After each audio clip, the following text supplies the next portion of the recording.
In this video, I'm going to break down 5 books that every software engineer or aspirational software engineer needs to read. A little about me. My name is Aman. I did a ton of internships at companies like Amazon, Shopify, and landed an internship at HP, as well as a full-time software engineering job. And the first book on this list is The Alchemist by Paulo Coelho. This book is first for a reason, and it's first because it will help you realize your dream or goal and actually motivate you to go for it. And before reading this book, I had some goals floating through my mind. I wanted to be a good software engineer. I wanted to be a YouTuber. I wanted to be a father someday.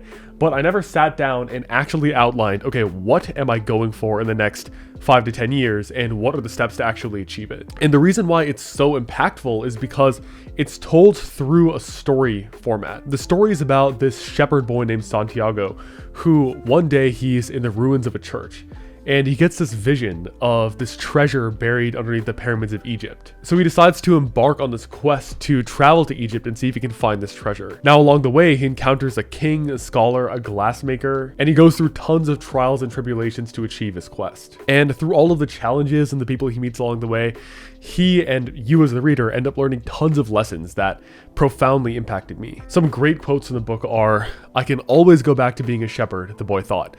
"I learned how to care for sheep, and I haven't forgotten how that's done, but maybe I'll never have another chance to get to the pyramids of Egypt." Basically, as soon as he starts his quest, Santiago travels across the Strait of Gibraltar and he ends up getting swindled and loses all of his money. And he gets hit with this early failure and he doesn't really know what to do. So he ends up working in a glass shop, saves up money for a year, and then he reaches the point where he can easily go back to raising sheep and just buy all of his sheep back and just become a shepherd again. And that's his initial dilemma. Does he go back a rich shepherd or does he keep going for his quest and try to reach the treasure? And the reason why the quote is so impactful is because Santiago recognizes that he can always go back to being a shepherd.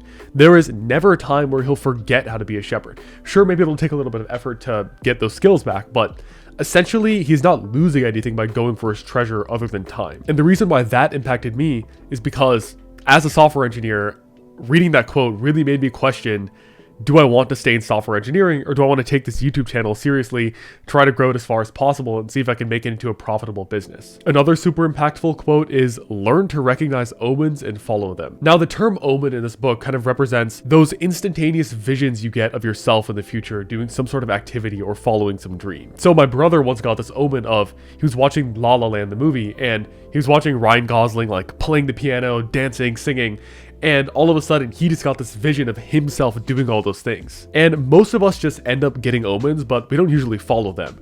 But my brother did. He ended up learning the piano, he ended up learning how to sing, and now he's profoundly happy with his progress in that regard. And I know it can sound kind of like, oh, this is like spiritual, woo-woo, it's not really scientific. But I think omens kind of reveal what's inside you already. Like, what are your internal desires that you would like to go for? And we should learn to not just throw away omens immediately, kind of like recognize why is your brain showing you this image of yourself doing some sort of activity or in some other location, and really consider, do you need to factor that into the goals you're actually trying to achieve? That's why I would highly recommend reading this book. And I actually ended up highlighting and drawing in the book as I was going because there were just so many moments that I had to like scribble down thoughts and ideas. Now, after you decide what your goal is and after finishing this book, you kind of have 2 options as a software engineer: the dark side and the light side. And the dark side is joining a company, climbing up, becoming a senior software engineer, and ascending the management hierarchy. And if you go through the dark side, you're going to want to read this book, The 48 Laws of Power by Robert Greene. This book is also pretty well known. It's actually banned in prisons because of how powerful it is. It's the definitive manual on gaining power in any kind of arena. There's so many power games that people play at work, and people don't realize that the workplace, the 9-to-5 job, is rife with internal politics and people jockeying for status, dunking on you, putting you down in front of your boss, all so they can get that promotion that you're going towards. So it's really worth understanding the psychology of competition so you can isolate when these power games are being played and recognize how to either go around them, go past them, or take advantage of them. Now, there are a few laws in this book that directly apply to the software engineering workplace. The first one is never outshine the master. Always make those above you feel comfortably superior. In your desire to please or impress them, do not go too far in displaying your talents, or you might accomplish the opposite. Inspire fear and insecurity. Make your masters appear more brilliant than they are, and you will attain the heights of power. As soon as you enter a new internship, a new grad role at a company, you will have a boss, and that boss will be your master. Now, I know that it sounds a little bit weird, but stick with me here. So there's so many situations where you have a boss at work, especially at big companies like Amazon and Shopify, and you as an entry-level or low-level software engineer, you do some good work for them. They give you an assignment, you end up making a project. And after that project's complete, oftentimes your manager will take the credit. They will use your success to actually increase their status at the company. And you kind of have a choice here. Do you stick up for yourself? Do you tell the upper management, hey, I actually made this, I led this project, my manager didn't do much, and kind of like piss off your manager? Or do you stay complacent? Do you let your manager bask in their own glory and not stick your head out? Now, up until reading this book, I thought to myself, no, you have to stick up for yourself, you have to be confident, you have to fight your manager for the credit that you deserve. But after reading this, I realized that if you just allow your manager to take the credit, if you allow your manager to feel good, if you're the guy that does all the work and gives the manager all the benefit, you will actually be rewarded for that. Because next time there's a promotion, or God forbid you do something wrong at the company, you know who's going to be sticking up for you? Your manager. The other direction is in this other law, which is know who you're dealing with. Do not offend the wrong person. This is the other side. In the world of work, there will be a lot of interpersonal conflicts. And the worst possible thing you can do is piss off the wrong person. I'm going to tell you a little story of something that happened at a company I worked at. So I had this friend who had been there for a few years, and he was a senior software engineer. And he had an issue with the engineering manager where the manager would tell him to do some work, assign him to do something, and he would often stick up for himself in the way that if he disagreed with what the manager was saying, he would definitely let the manager know. And it eventually came to a point where he really pissed off the manager. And as soon as that happened, I kind of knew that, okay, this guy's gonna get fired. And a few days later, what do you know? He was fired. You're fired. Basically, he offended the wrong person. He offended the person in power. Another important rule from this book that's kind of like unrelated to the world of work is do not commit to anyone. Here's a quote. Do not let people drag you into their petty fights and squabbles. Seem interested and supportive, but find a way to remain neutral. Let others do the fighting while you stand back. Watch and wait. When the fighting parties are good and tired, they will be ripe for the picking. You can make it a practice, in fact, to stir up quarrels between other people, and then offer to mediate, gaining power as the go-between. Again, this quote sounds evil. If you just read the quotes in this book out loud, you sound like an evil son of a bitch. But it's important to understand these power games so you can even isolate when other people are doing them to you. And I do think this law has some salt behind it. I mean, like, how often are you in a friend group and two friends are fighting and you're tempted to pick a side, tempted to join one of them against the other? But this law kind of says that you want to stay above the fray. You want to let other people fight, and often it's best just to remain a mediator, a middle ground, not really commit to one side. All right, next up we have the light side of software engineering, starting your own company. And the book for this is $1 Million Weekend by Noah Kagan. So many of my programming and software friends have this like internal dream of going out there, creating an app, creating a software company, and then becoming the next Mark Zuckerberg. And if you've ever wanted to do that, this is the book for you. It's the new definitive guide for starting a business in 2024. The author is Noah Kagan. He's a pretty big YouTuber. I've been following him for several years now. He was on Tim Ferriss. He's friends with Ali Abdaal. The main lesson from this book is that it turns upside down so many assumptions people have about business. And the main dichotomy it poses is between the wantrepreneur and the entrepreneur. And if you're watching this video, most likely you're a wantrepreneur. Let me tell you what a wantrepreneur does. So let's say there's a wantrepreneur and they want to start a dog walking app, some kind of software company. The first thing they'll do is they'll spend hours at home like drawing out, thinking about cool ways to structure the company, coming up with logos, creating app names. Finally, they'll spend $100 for their cousin to create a cool logo. They'll maybe go out and buy an LLC. They'll watch tons of YouTube tutorials on programming and app development and dogs. They'll look into signing up for a developer bootcamp, but then realize that coding is hard. Then they'll go on Upwork or Fiverr and see if they can hire any freelancers to develop for them.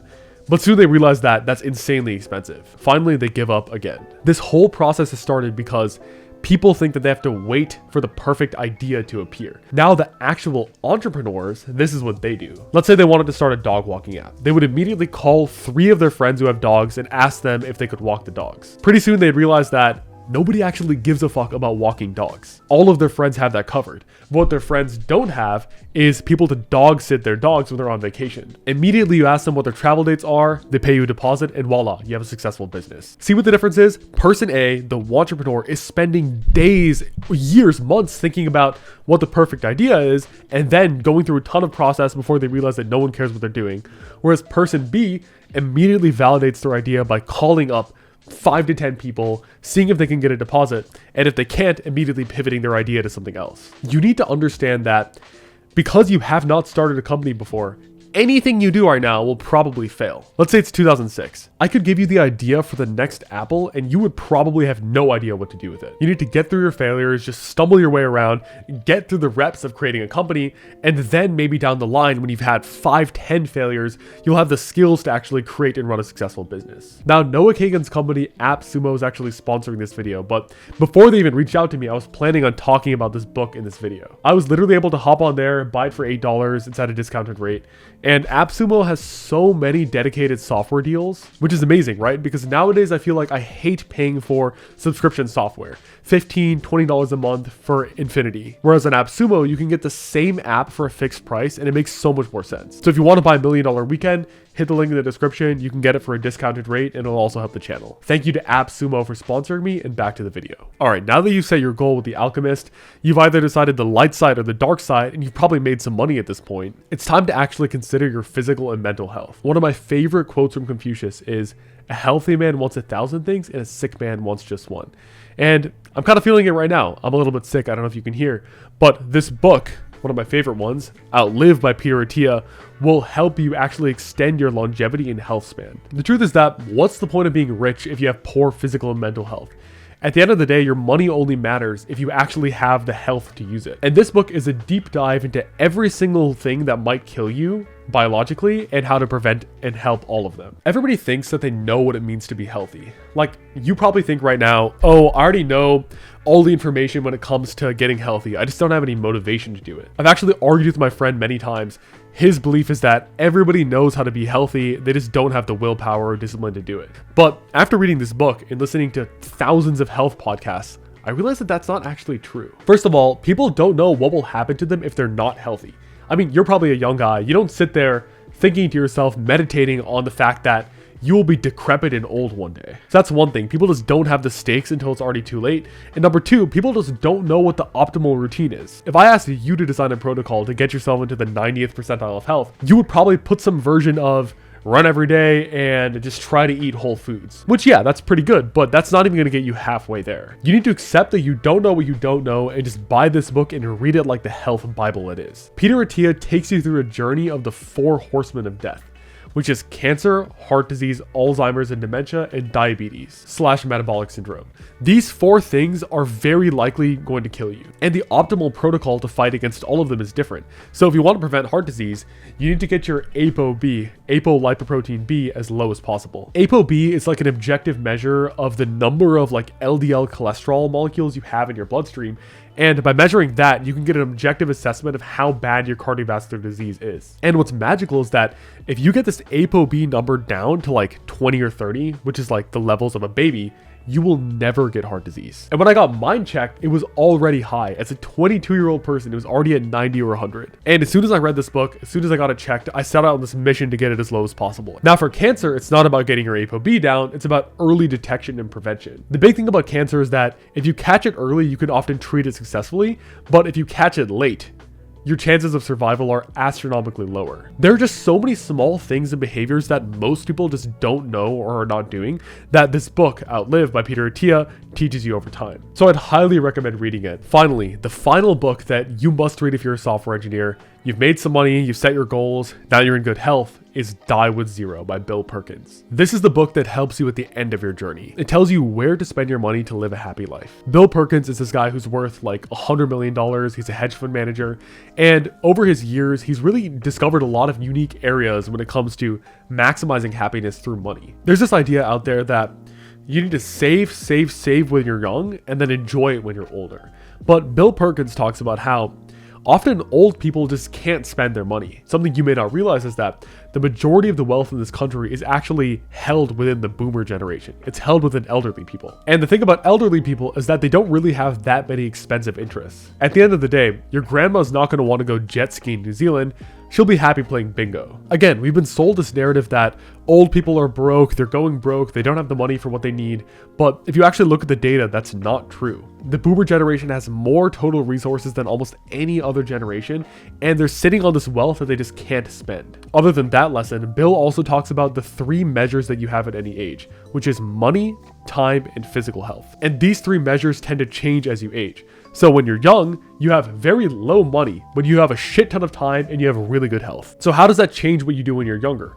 Well, you probably shouldn't blow your money on things that you can do when you're older. Like, I would not fly to Paris right now, even if I could afford it, because I'm as poor as I'm ever going to be in my life, so I don't have that much money compared to when I'm older. And also, I can just enjoy a croissant in Paris when I'm 40. Why would I do that now? But what I can't enjoy when I'm 40, 50, or 60 is a canoe trip with my friends in the college lake or river. I'm not going to enjoy playing spike ball on the weekends with my college friends. Another thing I probably won't do when I'm older is backpacking through Europe. That's definitely not going to happen. And it's something that needs a lot of time and physical health, both things I have right now. Another advantage of these memories when you're younger is that you get memory dividends on them.